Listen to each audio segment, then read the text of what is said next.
Il y avait chez Johnny Hallyday une loyauté presque pudique, celle qui ne s'exhibe pas, mais qui se reconnaît d'homme à homme quand les projecteurs s'éteignent. À 74 ans, en 2017, il le dit sans emphase, comme on lâche enfin une vérité simple après une vie passée à la protéger. Et cette vérité porte un nom, Alain Delon. Deux icônes françaises, deux légendes façonnées par des décennies de regard public.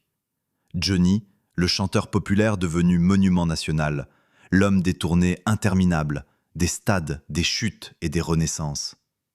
Delon, l'acteur au magnétisme froid, silhouette de cinéma, star internationale, dont la présence a longtemps résumé une certaine idée de la puissance et de la solitude.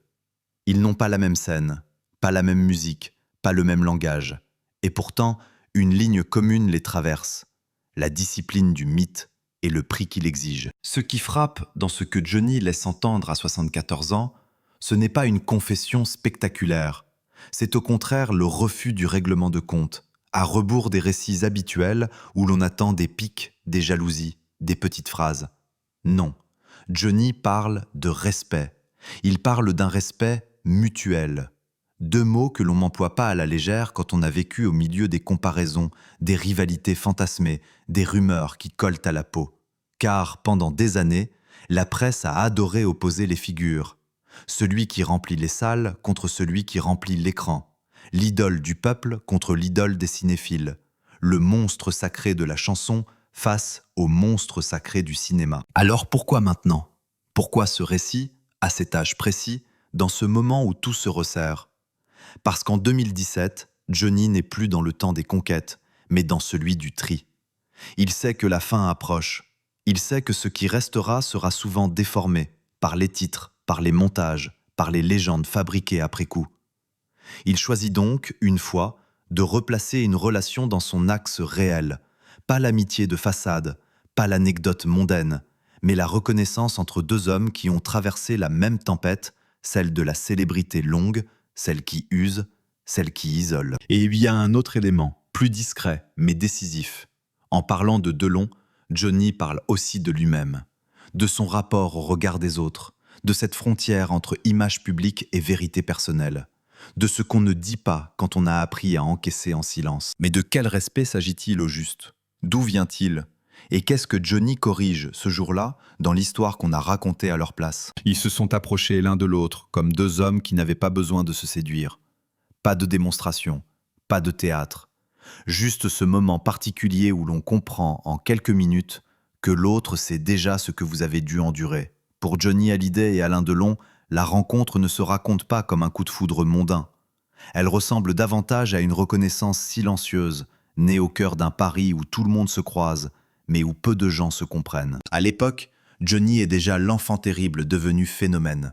Il n'est plus seulement une voix, il est une vague. Il arrive avec une énergie américaine, un rock francisé, une révolte domestiquée par la scène et cette capacité, rare, à transformer une salle entière en un seul battement. Delon, lui, incarne une autre verticalité, celle du cinéma, du regard, de la présence. Il n'a pas besoin de chanter pour imposer quelque chose. Un silence, un demi-sourire, un mouvement d'épaule suffisent. Deux langages, deux codes, deux manières d'être observé. Le premier contact, dans les récits de cette époque, se situe souvent dans cette constellation typiquement française. Les soirées où se croisent producteurs, artistes, amis, journalistes, où la frontière entre privé et public est poreuse. Des dîners, des coulisses, des rencontres organisées par quelqu'un. On se salue, on se jauge, on se parle de loin, puis on finit par se retrouver dans un cercle plus restreint. Et c'est là que le décor compte, non pas pour l'esthétique, mais pour ce qu'il impose, la politesse, les regards, le poids des réputations. Johnny, dans ces moments-là, n'est pas l'homme qu'on imagine toujours. Il peut être expansif sur scène, mais dans la vie, il a souvent ce mélange d'assurance et de fragilité. Il écoute beaucoup, il teste, il se protège. Delon, lui, est déjà entouré d'une mythologie, et cette mythologie, il la contrôle. Il ne se livre pas gratuitement. On raconte qu'il observe d'abord, qu'il mesure la solidité d'un interlocuteur, qu'il déteste l'esbrouf. Or Johnny, malgré son image de rocker excessif, n'est pas un homme d'esbrouf. Il est un homme d'intensité.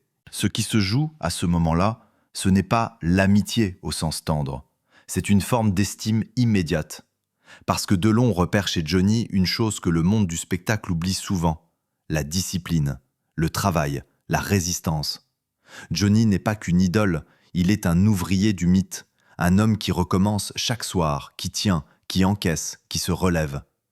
Et Johnny, de son côté, voit chez Delon autre chose qu'un acteur, une dureté acquise, une élégance qui n'est pas seulement une question de style, mais une armure. Très vite, autour d'eux, les autres projettent. La presse adore les duos.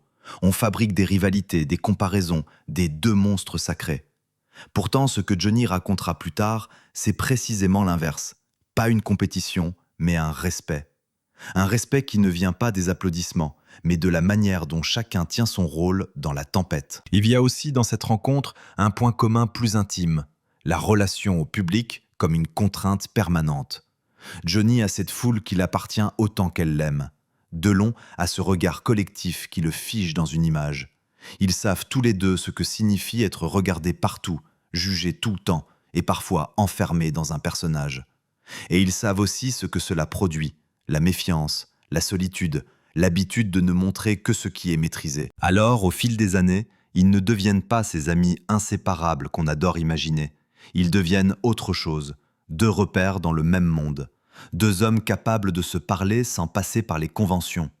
On peut se perdre de vue, se recroiser, s'appeler rarement, mais savoir que l'autre est là. Et c'est peut-être cela, le respect mutuel.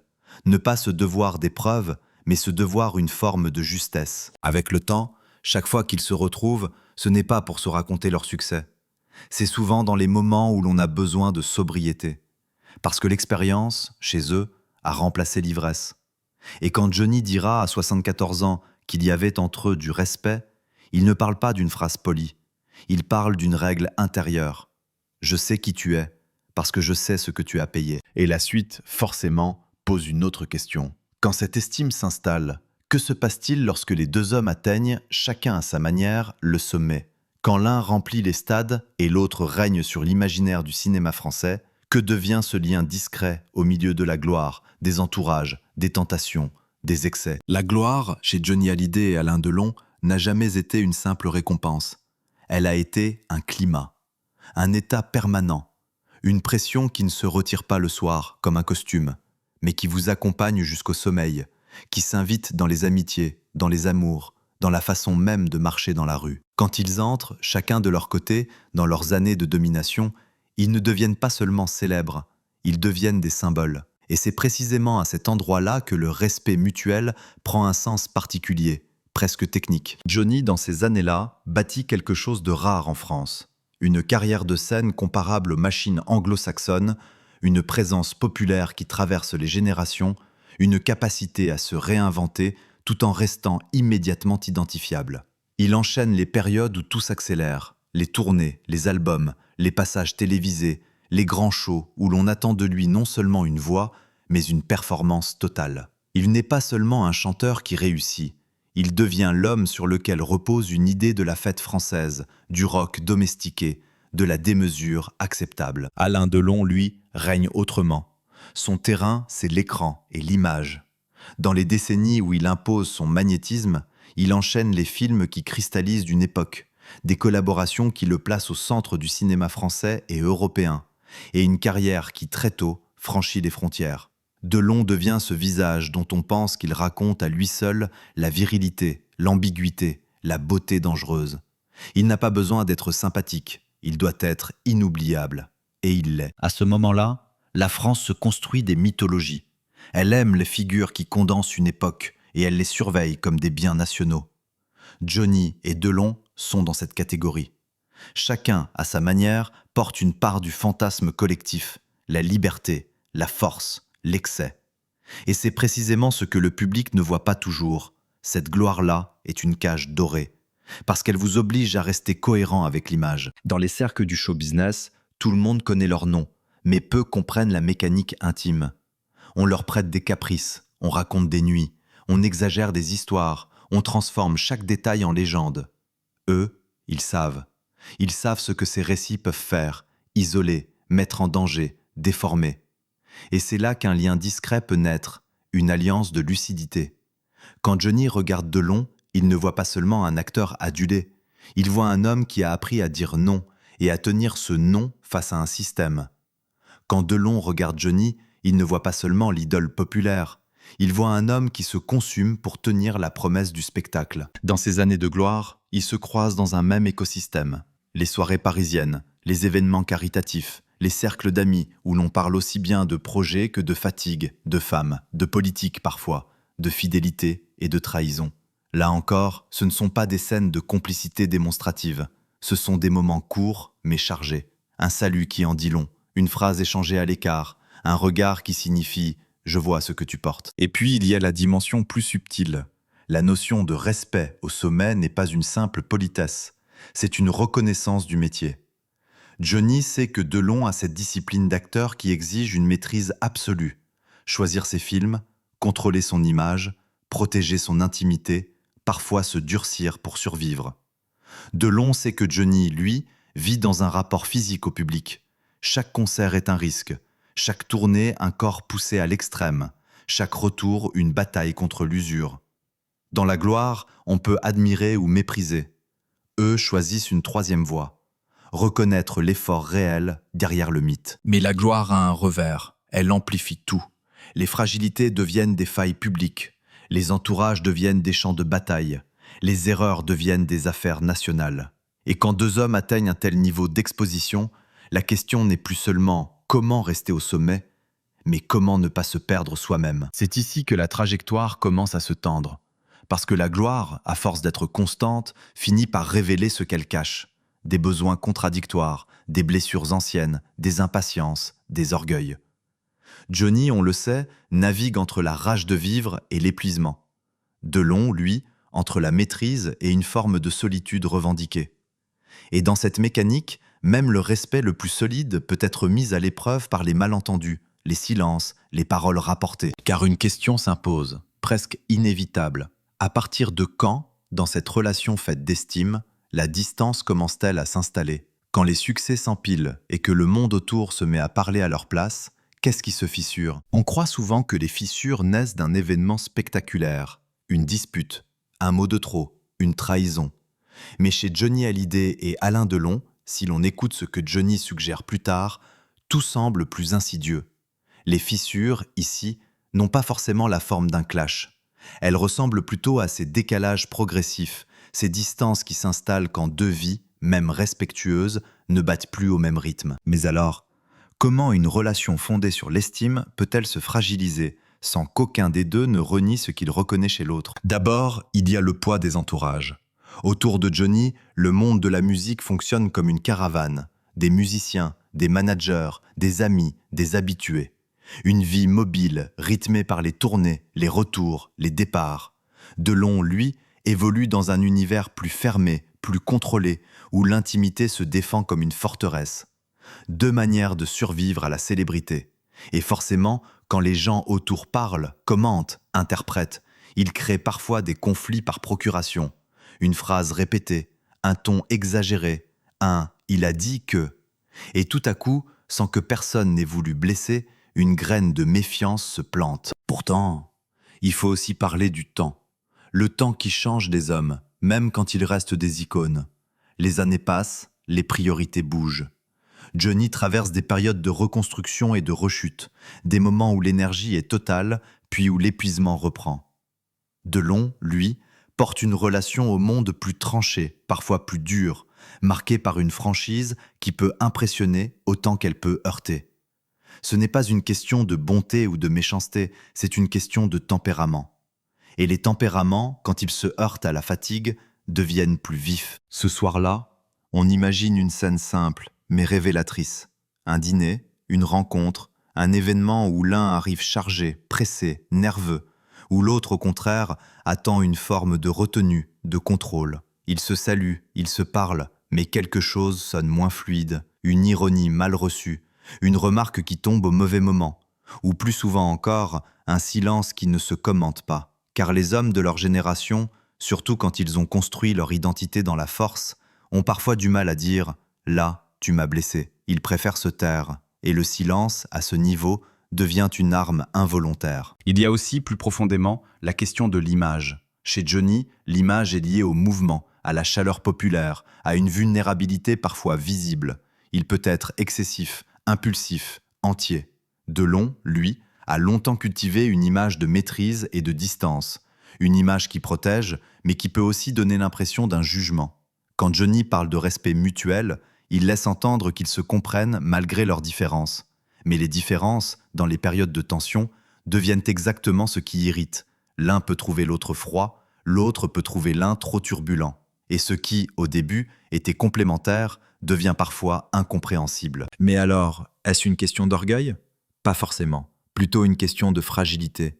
Parce qu'au sommet, la fragilité se cache derrière des gestes durs. Delon a souvent été décrit comme un homme qui ne se laisse pas atteindre facilement, ou qui fait croire qu'il ne l'est pas. Johnny, lui, malgré son statut de rocker, a parfois besoin d'être rassuré, reconnu, aimé. Ce ne sont pas des faiblesses, ce sont des besoins humains. Et quand ces besoins ne sont pas comblés au bon moment, on interprète, on se ferme, on se protège. Pourtant, il ne faut pas inventer une rupture nette. Ce que la logique du respect mutuel suggère, c'est qu'ils ne se sont pas détestés.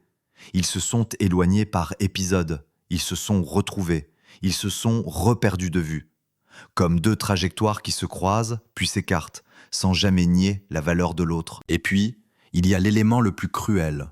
La célébrité fabrique des récits à votre place. La presse adore les oppositions, les petites phrases, les supposées jalousies. Même quand il ne se passe rien, on imagine un conflit. Même quand il y a une simple distance, on parle de brouille. Cette fiction permanente finit par peser sur le réel. On vous demande de commenter, de vous justifier. Et parfois, pour ne pas alimenter la machine, vous choisissez le silence. Mais ce silence, encore une fois, peut être interprété comme du mépris. Ce soir-là, peut-être qu'ils ont compris, chacun, qu'ils n'étaient pas faits pour une proximité constante. Qu'ils se respectaient mieux à distance, dans une forme de relation sobre. Et c'est là que les fissures deviennent paradoxales. Elles ne détruisent pas forcément le respect, elles l'obligent à changer de forme. Reste une étape, et elle est souvent décisive. Quand les fissures existent, qu'un événement majeur survient, maladie, scandale, disparition, crise, le lien est mis à l'épreuve. Non plus sur la question de l'ego, mais sur celle de la présence. Qui est là ? Qui appelle ? Qui se tait ? Qui ose ? Dans une vie publique, la crise n'est jamais seulement une affaire privée. Elle devient un bruit, une onde, quelque chose que l'on commente avant même de le comprendre. Et pour Johnny Hallyday, les crises ont souvent eu cette double violence, celle de l'épreuve réelle, dans le corps, dans la famille, dans la tête, et celle de la mise en scène extérieure, qui transforme la douleur en sujet national. Mais alors, quand la crise arrive, qu'est-ce qu'elle fait au respect ? Le renforce-t-elle ou bien le met-elle en danger ? Chez Johnny, il y a plusieurs fractures successives, plusieurs périodes où l'on sent qu'il se bat contre plus grand que lui. Il y a les tempêtes intimes, les séparations, les reconstructions, les retours. Il y a les périodes d'excès qui finissent toujours par réclamer leur facture. Et il y a, plus tard, l'épreuve absolue, la maladie, celle qui impose un autre rapport au temps, qui réduit le monde à l'essentiel, qui oblige à choisir ce qu'on veut encore dire et ce qu'on ne dira plus. Ce qui rend cette crise-là particulière, c'est qu'elle ne laisse pas de place à l'illusion. Les tournées peuvent masquer une fatigue, le succès peut camoufler une fragilité, mais la maladie, elle, ne négocie pas. Elle exige le silence, elle exige une discipline nouvelle, elle trie autour de vous. Et dans ce tri, les relations de respect, justement, prennent une dimension plus sévère. Elles ne se prouvent plus par des mots, mais par la manière d'être présent sans envahir. Pourtant, autour de Johnny, le bruit médiatique continue. On commente son état, ses apparitions, son courage, parfois même ses choix médicaux, comme si cela appartenait au public. Dans ce contexte, chaque geste d'un proche est interprété. Un message devient un signe, une absence devient une polémique, une phrase est montée en épingle. Et Alain Delon, dans cette période, reste fidèle à ce qu'il a toujours été. Un homme qui refuse le spectacle de l'intime. Delon n'est pas de ceux qui s'installent dans la compassion publique. Ce n'est pas son langage. Son soutien, quand il existe, a souvent la forme d'une sobriété, un appel, une présence discrète, une phrase courte, parfois tranchante, parce que Delon n'a jamais aimé les sentiments mis en vitrine. Mais alors, est-ce là que naît la rupture ? Pas nécessairement une rupture entre eux, au sens d'une brouille, plutôt une rupture avec le monde tel qu'il fonctionnait avant. Car quand Johnny entre dans la crise, les règles changent. Les anciennes fissures deviennent soit secondaires, soit insupportables. La moindre incompréhension devient trop lourde, le moindre malentendu devient un poids inutile. Et souvent, dans ces moments, les hommes ne se parlent plus pour régler le passé. Ils se parlent ou ne se parlent pas pour préserver ce qui reste. Ce soir-là, il y a une scène qu'on peut presque imaginer sans la voir. Johnny, plus fragile qu'avant, recevant un message, une parole, une marque de respect d'un homme comme Delon. Et ce qui compte n'est pas la chaleur, mais la justesse. Parce que le respect mutuel, à cet âge, ne consiste pas à se dire « je t'aime » en public. Il consiste à ne pas mentir, à ne pas tricher avec le réel, à ne pas s'approprier la douleur de l'autre. Pourtant, la crise, chez Johnny, se double d'une autre tension, celle de la famille, des équilibres, des loyautés. Les périodes de fragilité sont aussi des périodes où les conflits latents autour de vous remontent. Des décisions à prendre, des proches qui s'inquiètent, d'autres qui veulent protéger l'image. Le cercle se resserre, les regards deviennent plus méfiants. Et dans cette atmosphère, une relation extérieure, même respectueuse, peut être tenue à distance, non par rejet, mais par nécessité. Et c'est ici que le respect mutuel se révèle, paradoxalement, dans le fait de ne pas forcer. Delon est un homme qui comprend la frontière. Il sait qu'il y a des moments où l'on n'entre pas, des moments où l'on ne veut pas être un sujet. Et Johnny, lui, comprend la même chose.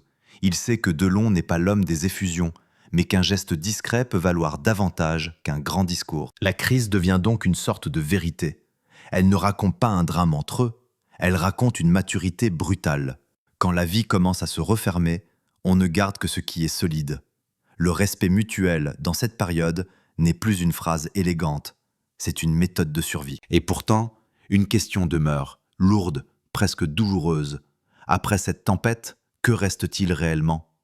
Quand on a frôlé le point de rupture, quand la fragilité a changé toutes les règles, comment reprend-on le fil ?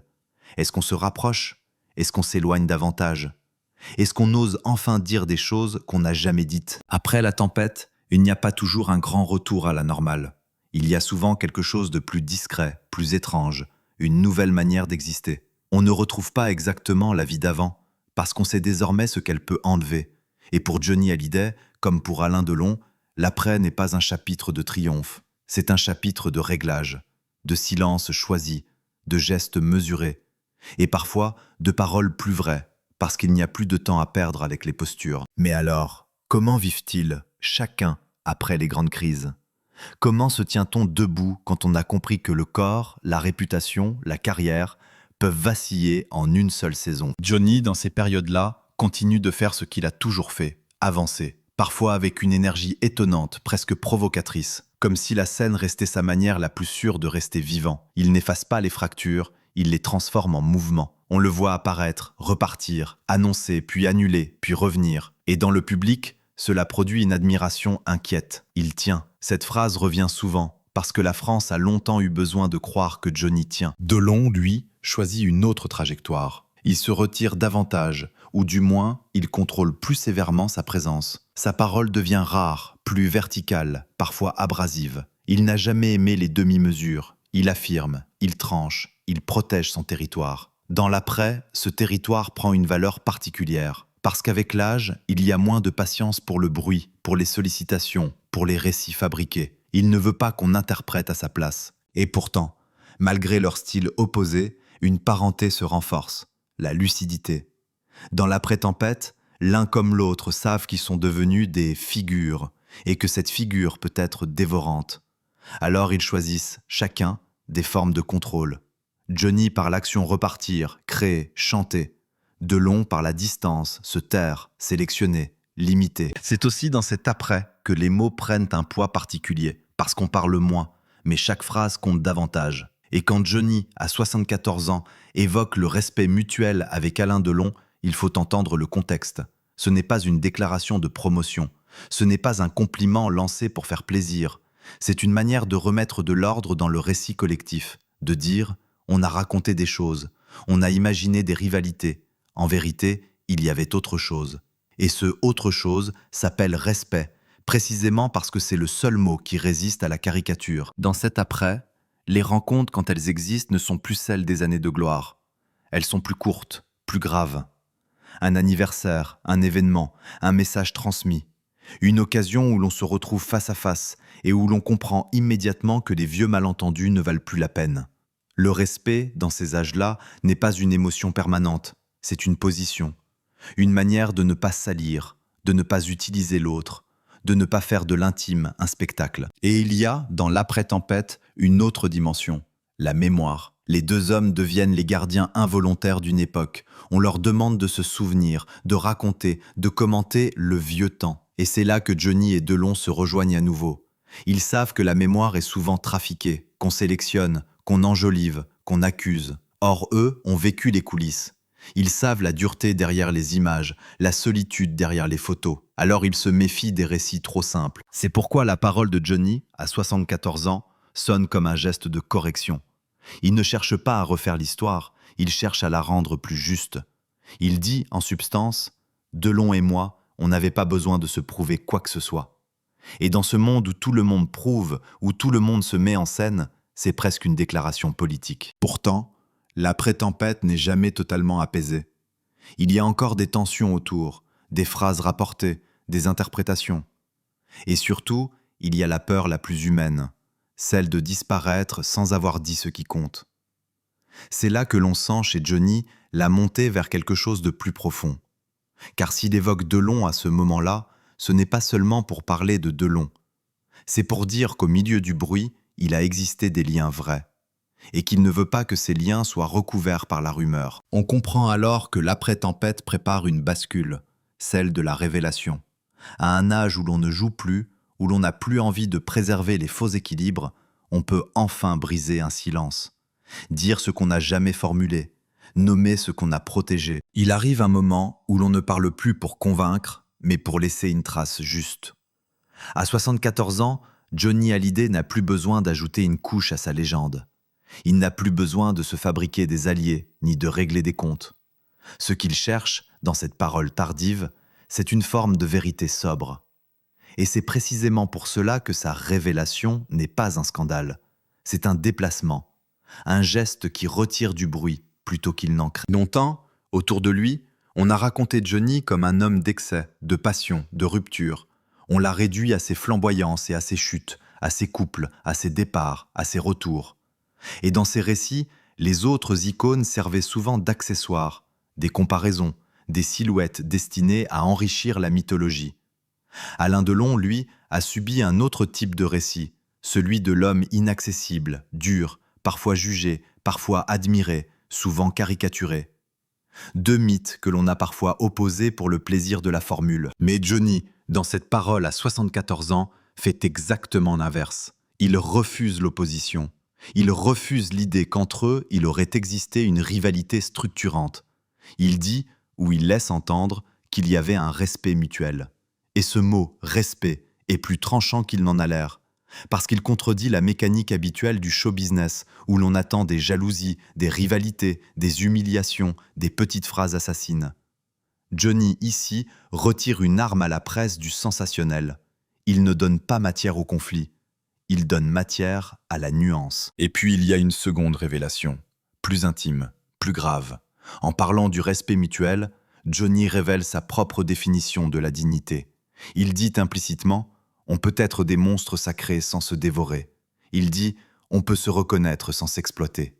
Et surtout, il dit quelque chose que l'on entend rarement chez les grandes figures. « Je ne veux pas qu'on fasse de ma vie un roman faux ». Ce n'est pas seulement une phrase sur Delon, c'est une manière de reprendre le contrôle, de choisir ce que l'on transmet. À 74 ans, Johnny sait que sa parole sera peut-être l'une des dernières grandes paroles. Alors il choisit de parler de ce qui, pour lui, compte vraiment. Pas la performance, pas le score, pas l'applaudimètre, mais la valeur d'un homme face à un autre homme. Dans ce moment, il y a aussi une confession indirecte.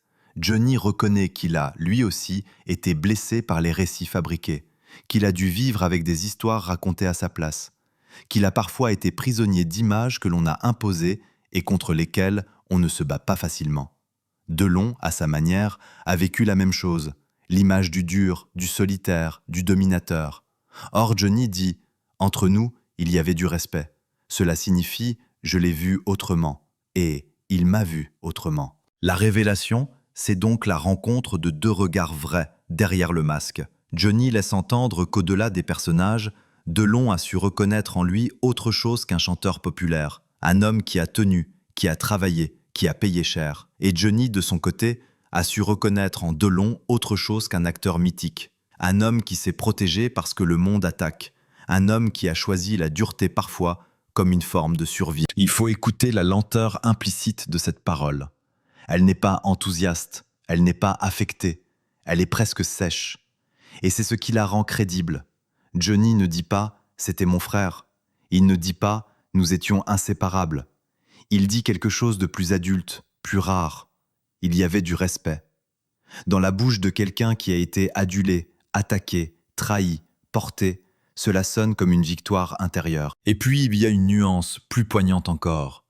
Parler de respect à 74 ans, c'est aussi dire qu'on a cessé d'attendre. On n'attend plus que l'autre change. On n'attend plus de réparation spectaculaire. On n'attend plus une réconciliation mise en scène. On accepte que les relations humaines, même fortes, soient imparfaites. On accepte les distances, les silences, les malentendus. Et on choisit malgré tout de sauver l'essentiel, l'estime. C'est cela la révélation de Johnny. La paix n'est pas l'oubli. La paix, c'est la justesse. Et la justesse, à cet âge, devient une urgence. Alors il reste une dernière question, presque la plus fragile. Comment conclure une histoire qui n'a jamais été un conte de fées, mais qui laisse une trace digne? Comment finir sans juger, sans dramatiser, sans récupérer? Comment laisser une image qui ne ment pas? À la fin, ce qui demeure n'est pas toujours ce que le public a le plus applaudi. Ce qui demeure, souvent, c'est ce que l'on a tenu en silence. Et dans l'histoire de Johnny Hallyday et d'Alain Delon, ce silence-là n'a rien d'un vide. Il ressemble plutôt à une forme de pudeur, presque d'éthique. Deux hommes qui ont vécu sous une lumière permanente, mais qui ont choisi, malgré tout, de préserver une zone non négociable, celle du respect. On pourrait être tenté de conclure par un grand geste, une image spectaculaire, un dernier face-à-face. Mais leur lien n'a jamais vraiment fonctionné comme ça. Il n'a pas été fait de scène. Il a été fait d'une reconnaissance à distance, d'une solidité discrète, d'une manière de se comprendre sans se posséder. Et c'est peut-être ce qui le rend plus vrai que beaucoup d'amitiés affichées. Il n'avait pas besoin d'être visible pour exister. Dans les dernières années, le temps a resserré la vérité autour d'eux. Johnny, on l'a vu, a continué d'avancer avec ce mélange unique d'obstination et de fragilité. Il a gardé cette volonté de ne pas se réduire à la maladie, de ne pas se laisser confisquer par l'épreuve. Delon, lui, a poursuivi ce mouvement de retrait, assumant davantage une position de solitude choisie, ou du moins contrôlée. Et dans cet espace, chacun a fait ce qu'il savait faire. Johnny, transformer la vie en énergie. Delon, protéger l'essentiel par la distance. Mais ce que Johnny a dit à 74 ans, ce respect mutuel, modifie la perspective. Cela oblige à regarder ces deux figures autrement, non pas comme des mythes figés, mais comme des hommes confrontés à la même question. Comment rester soi quand le monde réclame sans cesse un personnage? Et la réponse, chez eux, n'a pas été la douceur ou l'affichage. La réponse a été une forme de droiture, une capacité à ne pas détruire l'autre pour exister. Le public, lui, continuera longtemps à préférer les histoires de rivalité. Elles sont plus simples, plus excitantes, plus narratives. Elles offrent des camps, des gagnants, des perdants. Mais la réalité, quand on la regarde avec attention, est souvent moins spectaculaire et plus profonde. Elle montre que deux trajectoires peuvent se croiser sans se confondre, et que l'on peut s'estimer sans se fréquenter quotidiennement. Que le respect, parfois, est le dernier luxe des grands hommes, celui de ne pas céder à la facilité du mépris. Il faut aussi entendre ce que cet épilogue raconte de la France elle-même. Johnny et Delon appartiennent à une époque où l'on croyait encore aux monstres sacrés, à ces figures totales qui semblaient porter une part du pays sur leurs épaules.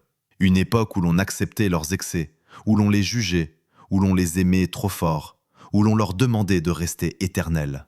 Mais personne n'est éternel. Et quand la fin arrive, la société se retrouve face à quelque chose de plus vrai que la nostalgie, la vulnérabilité des idoles. Dans ce contexte, la phrase de Johnny sur Delon, même si elle est simple, agit comme une sorte de testament moral. Elle dit « Je ne laisserai pas la rumeur décider de ce que j'ai respecté ». Elle dit « Je choisis ce qui compte ». Et ce choix, au fond, rend Johnny plus humain que jamais. Parce qu'à la fin, il ne cherche pas à agrandir sa légende, il cherche à la rendre plus honnête. Quant à Delon, sa place dans cet épilogue est presque paradoxale. C'est justement parce qu'il a souvent refusé la sentimentalité publique que le respect de Johnny prend tout son poids. Johnny ne parle pas d'un homme facile, il parle d'un homme exigeant.